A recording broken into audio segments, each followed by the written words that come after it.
Hey everyone, today we're going to talk about saving files to the D drive. With respect to your new laptop, it's a little different than it used to be. If we go to your My Computer, okay, or you can double click this on the desktop, it goes to the same spot. You look at inside My Computer, it looks a little different from what you're used to. In the past, you didn't see the C drive.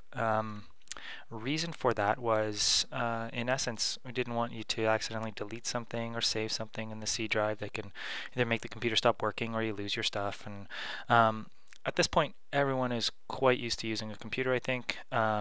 You know that saving to My Documents means that it gets backed up, and doing something goofy inside a C drive, like accidentally, like deleting something or whatnot, can affect your computer. But everybody at this point kind of gets that. We're not blocking access to C anymore, and that means that you can install little updates like Flash, and all those little annoyances that you've had to endure in the past should be gone. Something that is new is that you have a D drive. So inside this D drive, again, this is just a piece of the hard drive that is inside your particular notebook. So you can think of it like a USB key. In the past, I'm sure many of you have played the USB key game where you're at school and you want to take something home. So you take a USB key, you plug it in, you copy your Word files over onto your USB key, you go home, work on it, come back, da da da da da. So you don't have to do that anymore. At this point, all your files are going to be synchronized, and you'll just have access to everything that you have at school. You should have access to at home. But what we've done is we've given you a spot on the hard drive of your laptop that you can keep things that don't necessarily need to be backed up. For instance, iTunes Music or your videos, or a lot of you have full DVDs that are in your home directory, and that takes up a lot of space.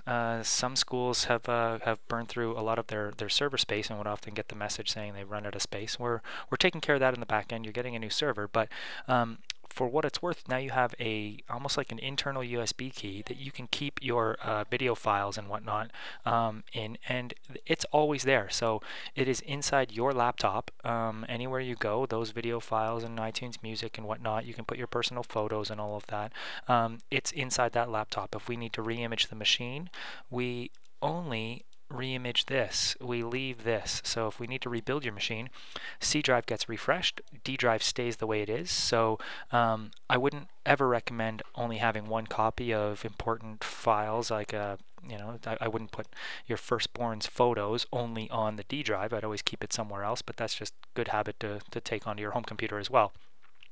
But I would say that if you've got, I don't know, 10 gigs worth of Bill Nye the Science Guy videos, put them here. Create a new folder, science stuff, and copy all your videos into there. That way, all of that static data, like video files and music files and whatnot, are always with you, and you can have them there.